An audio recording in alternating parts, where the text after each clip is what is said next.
Take that. We have a guest reporter here. Yes. What's your name? Roscoe McDonald. Roscoe, what's your story? Where are you from? I live here right now, but I'm from Washington, D.C. Okay, very cool. And how did you get in the press corps here? Well, my mom's, our Ronald McDonald House, they got picked, I think, to sponsor or something. Yep. And I'm her son, so I got picked. You got a question ready today? Yeah. All right, I'm going to go to you first, okay? I'll start with a little sermon that I enjoyed so much on Sunday. I speak no Japanese, but was introduced to this concept of mu-i, which essentially means be still. I promise you this is going somewhere. And then if you do a really bad Google search translation, you get something like nothingness and so on and so on. And I love this idea so much. Right now, as we're kind of in the throes of this brilliant, incredible opportunity, we're spending some time on our staff and with our team talking about finding moments just to be still. From a religious perspective, be still and know that I am God. From a team perspective, just be still. Just find a quiet moment off of your phone, off of media, off away from guys, where we can be still in this melee, and it's awesome. And so I think it's important for our guys. It's certainly important for our staff. We talked about it today, and we're trying to spend some time doing that. So as soon as I'm done with you guys, I'm going to go take 2 minutes and be still. With that, can we grab the first question? Yeah. So, who in your family is the best athlete, and do you think you could do their sport as good as they are? Wow. So interestingly enough, I did not come from a family that was very much into athletics. We had people in the theater and the arts. My dad was a debate champion. And so we did not have a real athletic background. With that said, I'm still probably the worst athlete of my 5 brothers and sisters. Oh, so tall and humble. All right, you got a future, my friend. That's really good. That's really good. All right. Yes. Mr. Tony, KY Sports TV. At the introductory press conference, I asked you about getting local talent, and you went out and got that. But can you speak to the talent that you have on this roster, as well as what you have coming in for next season, and what you've seen from them? Yeah, I'm incredibly excited about our guys. We have it's brand new to college basketball to go construct a team in a month, right? From scratch, from zero. I think it's just a new experience, and I'm really excited about our guys' talent level. I'm really excited about their experience. I'm really excited about their commitment and desire to be here at the University of Kentucky and represent what this place is. I'm excited about their hearts and their insides.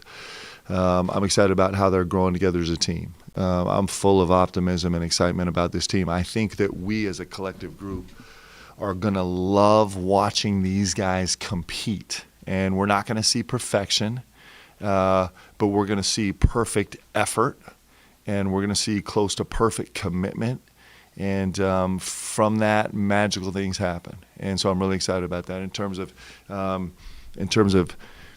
in-state local talent, it's always been a really important part of the mix, and the depth of talent in the state of Kentucky will always, like every state, it'll have some fluctuations, but there's great talent in this state right now, tremendous talent, and with that, the gift of understanding intimately from the time before you were even born. Understanding what Kentucky means and what it is. And so that'll be an important ingredient of how we build this program moving forward. Yes? Daryl Burr with Cat's Paws. You're talking about being still. You struck me on that. Why is it important? What's the concern if the team and you guys aren't able to do that, and how hard is it actually? Yeah, it's listen, this opportunity for us to find quiet moments where we can just breathe and be peaceful. I think it's centering. I think it's a way for us to do so many things. One, it's a way for us to stay calm and focused, which is something that we'll be chasing all season long. I think it's a way for us to stay centered in terms of try and have our internal voice in this locker room and on this team be louder for us than all the external voices. That's really vitally important. For every young person right now that's grown up carrying this around and is immersed in this social media barrage of input and opinions by people that don't really care about you, I think this taking a moment just to be still and listen to your internal voices, I just think is massively important. Probably more here at Kentucky than anywhere else, because what makes this space brilliant, if you can handle it in the right way, is the volume, but it can also make it debilitating. And so it's something we're spending a lot of time teaching our guys about and thinking about. Yeah. As you were talking about being here, it seems like you've been here before. You're handling this as everything that it is. How are your guys adjusting, coming from some different schools where maybe the spotlight isn't as big, where when you go to a football game or go to the mall, you're not getting berated by the fans, and finding those moments to be still? How are they dealing with that? And Dylan Ballard from a Sea of Blue. Yeah, I think our guys are loving it, actually. I think they're enjoying every moment of it. I think we have a bunch of veteran guys. We have some really young guys, and then we have some veteran guys that are teaching young guys a little bit about what this is, and we're all exploring the whole process together. And our guys came here as eyes wide open as you can be. When you have guys that have played at one or two other schools and have played 3 or 4 years of college basketball, you can't come to Kentucky more prepared than that unless you've been at Kentucky before. And so I think it also gives our guys a brilliant perspective. One of the gifts of me, I was a transfer also, and I played 2 years at another school and then transferred here. And the gift that I got was I got to recognize that Kentucky really is different than anywhere else in the country. Sometimes freshmen don't see that, and our guys do. And so I think they're appreciating and loving it, and I think they're also very humble, understanding that it's a massive beast that they've jumped into, and so I think I think our guys are pretty focused and excited to take it on. Yeah. Ben Roberts, Sarah Leader.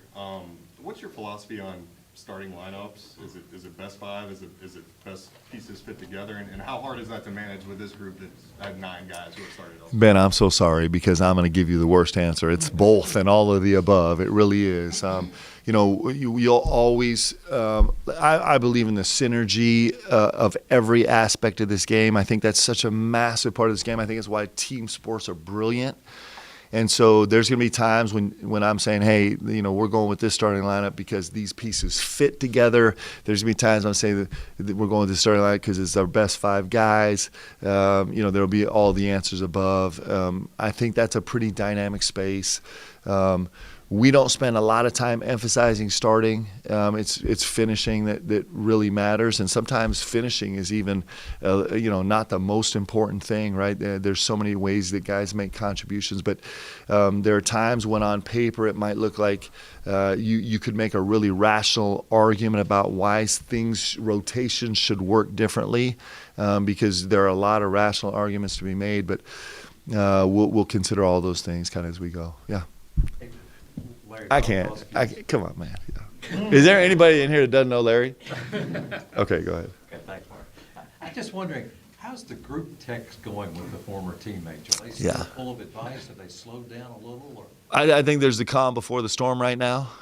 So I expect, I'm really toying with the idea of publishing the whole strand as we get closer to it. I think it'd be really fun. So I don't know if I'm going to do that. Don't hold me to that. But I think it's going to get way more animated as we get closer to games. Yeah. Tyler Thompson, Kentucky Sports Radio. You know all about this program as a player. What have you learned about it as a coach so far? Great question. I'm really working hard to learn the job. because there's no job like it. And so I'm trying to learn it. And it's the one thing I know for sure, it's the greatest job in all of basketball. And there's no place I'd rather be. So I know those things for a fact. And I think it is going to be certainly the most challenging thing I've done in my career as a player or a coach, even more challenging than surviving Coach Pitino, which is saying something, really. But I've definitely learned that that's true. I expected that to be the case when I got here. Yep. Mark, when you talk about that lesson of be still and that Japanese proverb, is that as much of a lesson for yourself as you learn what this job is like and the prongs of it as it is? Yeah. Player and everything? Yeah, man, it just hit my heart hard when I heard it on Sunday. I think it's really brilliant advice for all of us, actually. But this job is just begging you to never stop. It's begging you to be so consumed by everything that you never really think and that you never really listen. You never really listen. And if we miss on that opportunity, for me in a spiritual sense, if I don't take the opportunity to really stop and listen and kind of commune, I'm not going to be a great coach. But all of the gravity is asking you to just go nonstop, which feeds into my DNA a little bit. It's how I like to operate. So it's really important for me to be a great coach, for me to really be a good mentor to these guys, for me to kind of advocate on behalf of this program and this university and this state and represent this the way it is. I'm certainly not going to do it well if I'm relying only on myself and if I'm not taking time to really be still. It's really important to me. I think it's a big deal. I actually think it's something that I'm advocating for my players and certainly for everyone. I think it's awesome. Yeah, in the back, white shirt. Mason Hornisky with WHS 11. Mark, there's never... Tell me your last name again. Hornisky. You're not related to Bobby Hordusky. Hordusky was that's not a common name, is it? No, not at all. He's brilliant director of operations for me. He's beautiful. Okay, go ahead. There's never been a Kentucky basketball team that's entered a season with this much experience under its belt. How much of that stillness, that steadiness, just comes from that? Well, we're counting on it a little bit. It's interesting because it's a little bit like everything. What I find all the time as I get old, I kind of find that everything's true in a sense, right? I'd say both things are true. So, for example, we have one of the most experienced teams in the history of Kentucky basketball. And we don't have a single player on the team that's ever worn a Kentucky jersey. And so it's both, right? Both those things are true. And so it's going to be, where can we lean? Can we lean our experience? Can we lean on our togetherness instead of succumbing to the fact that none of us have ever experienced Kentucky, individually or together? And so that's the battle. And I have a lot of faith in our guys, man. I think right now we have enough capital in the bank that I think we can withstand some hits and stay together. And I think that the guys they're learning. I talk about this all the time. I talk about this to the team. When you're in a huddle and things are going good, everybody faces in and wants to look each other eye to eye. It's the same thing in this press room. It's the exact same thing. It's a human condition, a human experience. When things are going well, it inspires us to connect. And when things are going bad, if we have a practice that doesn't go well, because all the games are going to go really well. If we have a practice that doesn't go well, there's a good chance that we're going to walk into this room and maybe our eye contact isn't as fresh, because what we do is we start to turn away, turn down, look around, and we start to get lost in our own head, right? And that's the battle. That's the battle. And veterans know that battle. They understand it a little bit more because it's exactly the wrong recipe, right? When things are tough, when you're going through tough times, that's when we need to actually look at each other more and see each other more and rely on each other more and communicate more. Like that's what our life is begging us to do, to find solutions, but our instincts are to draw back and look away and be quieter and get withdrawn inside ourselves. And so, those are the things that you count on veteran players to understand quicker and learn more. And certainly that's something we're talking about a lot on our team. tweeted out that he's going to be here for the Kentucky Vanderbilt game. Yeah. Thoughts on that? Yeah, so I'm really excited. So Coach hit me a week ago, and he kind of asked me, but he really told me that he was coming to practice. And so, believe it or not, so I sat down with the staff, and I'm like, guys, you guys gonna have to carry the day, man, because this is my guy coming in here, Coach P. And so, I'm really, listen. Anytime I get to spend some time with Coach is time incredibly well spent for me. I love him. Yeah. Oh, all right, let me move. Yep. See, I keep coming back to you, man. Go ahead. Cameron Drummond with the Lexington Herald-Leader. Yep. You spoke at the beginning about the depth of in-state talent. Yep. Obviously, you have two guys on this year's roster, Travis Perry and Trent, who are acclaimed high school basketball players from the state. They obviously know what this program means to people in the state, but can you speak to what they've shown you throughout the summer and early fall and their progression as freshmen? Yeah, I'm huge fans of these two kids, man. I'm telling you.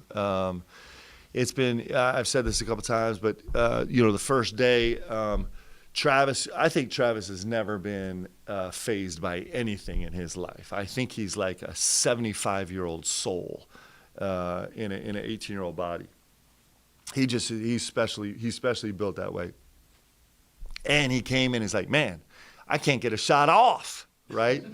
And defensively assignments were really hard, and a little bit his head was spinning defensively a little bit. And then Trent, who man, I just think this is special. I think he's really special. I think he's a really special human being. I don't know Eastern Kentucky like people that grew up in Eastern Kentucky. I don't know it well like them. But if you had a guy that was going to represent the eastern half of this state in a brilliant way, this Trent Noah is really special that way. So both these guys came into the first couple of days of practice. They were spinning around in circles, and both of them just kind of put their head down and went to work. And they are like sieves right now. They are learning so fast. I've teased Trent that he didn't make a shot for the first 6 weeks, and we recruited a shot maker. Where's that part? And what's been great is he's executing things. In a sense, he has a little advantage because he came in here like tabla rasa, right? Like he didn't have, there weren't a lot of things that he had to relearn or correct because he hasn't been in college before. And man, he just is, you see him on the floor making decisions that are exactly the way we teach. Right now we teach a little bit different. And we're like, man, we talked about that like twice and you're executing it already. And so I love these kids. It's really special to have them on the team, and they're going to make a huge impact on Kentucky basketball this year, and certainly as we move forward with this program. I'm grateful to have these two guys. I couldn't ask for better human beings to represent the state of Kentucky than these two kids. Yeah. With Kentucky Sports Radio, analytics is a big approach to your philosophy and how you go about coaching. In terms of in-game or late game situations, how much do you lean on analytics that way in terms of lineups you want to do, fouling up three, who to foul, things like that? Yeah, so it's interesting because one of the tough things, well, in terms of philosophy, yes, we'll rely on a little bit, but it's interesting because all of the numbers read out that fouling up three it turns out to be a little bit of a wash, right? When you kind of do deep dives into data and all the tangential research, right? So there are some places where it weighs heavily.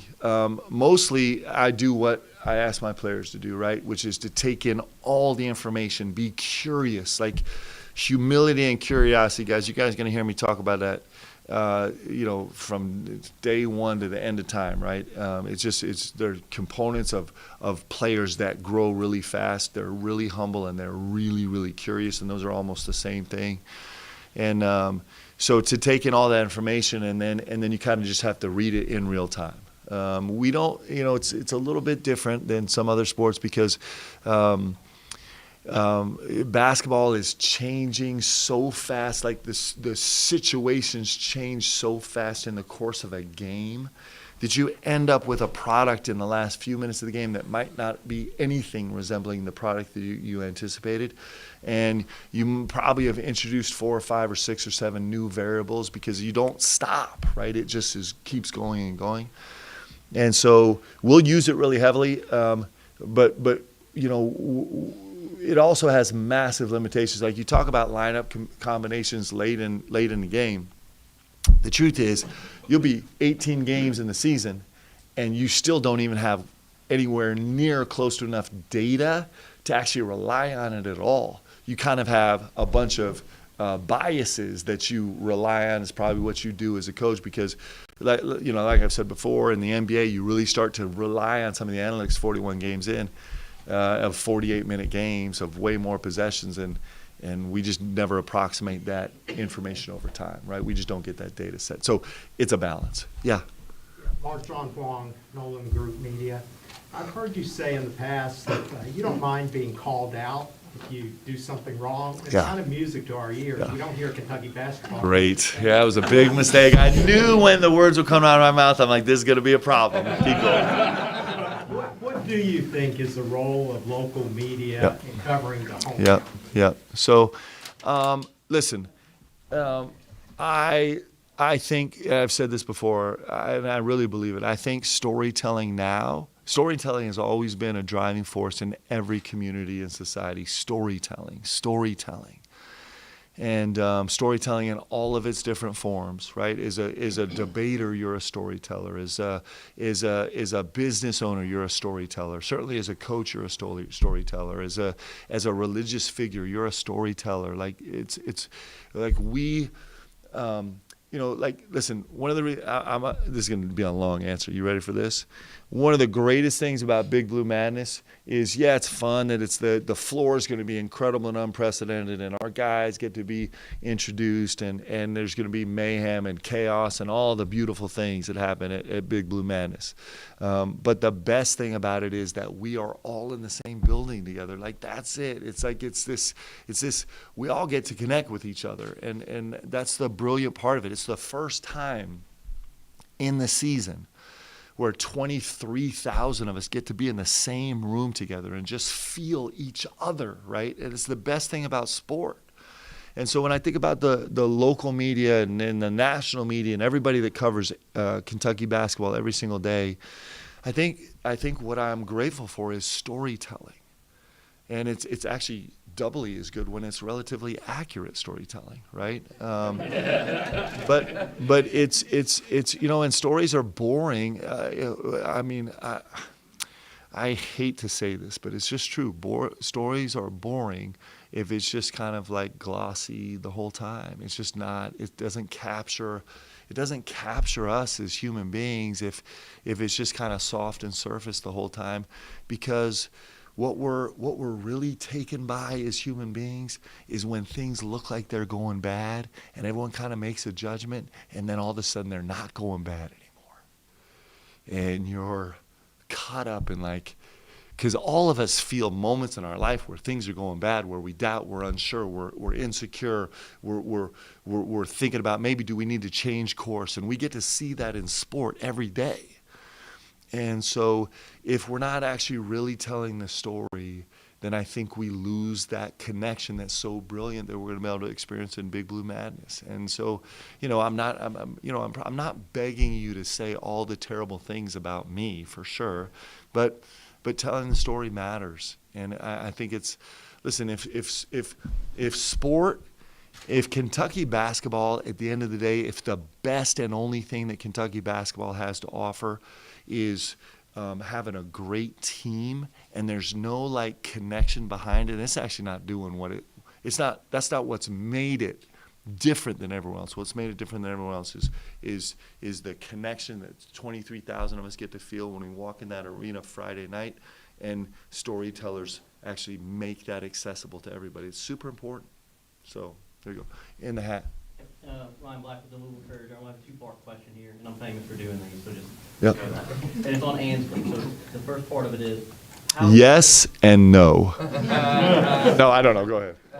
First off, there's perceived that there's this big jump for him coming from where he came from to now being at SEC. One, how have you seen him adapt to that? And two, do we as outsiders overrate that perceived jump? Because at the end of the day, basketball is basketball. Ansley's really interesting. First of all, I'm telling you a little about him, and it'll make the jump a little. So, yeah, like the pundits in the basketball world that don't really do deep dives might think, man, there's a big jump. But when you get in the weeds, it's actually like not a big jump. It's a perfect fit. So you think about Ansley, grew up in the Northeast, incredible family, is a self-made player in a number of different ways. Like who he is right now is so diametrically different than who he was when he walked onto campus his freshman year. How he's grown, his growth trajectory is incredible. He's a finance major. He's a brilliant young man. He digests information in life and in basketball so fast. He's become an elite level scoring, shooting, growing into passing big. He's a perfect fit for us. So the prognosticators, we miss because we just don't have time. Like it's nobody's fault. If people weren't going crazy about Ansley as they were evaluating the 1,800 give or take players in the portal, that's no slam on them. It's just they don't have the time to do the deep dives that we have. He's actually a perfect fit here at the University of Kentucky for this first year. I'm so excited to have him. Yeah. Michael Epps with Fox 56. Mark, obviously there's a lot that's still going to happen between now and the Champions Classic. Yeah. It's a big game. That's Yeah. the first big game for you. I know you're excited about it, and I think the fans are excited for you to watch. You beat Duke. That's kind of like, whoa. But do you feel like your team is going to be ready to hit the ground running, or with this puzzle, is it going to take a little while for these pieces to fit? Yeah, so I know for fans they might chalk it up as the first big game, but the first big game for us is the blue-white scrimmage, right? That's the big one, and I know that's a disappointing answer for you, but it's actually really true. It's really true for us, and then we have two huge exhibitions where we get to be out, and then we play Wright State and Bucknell, and those are huge games. It'll always be this way for us, and this is actually super genuine. This is not a.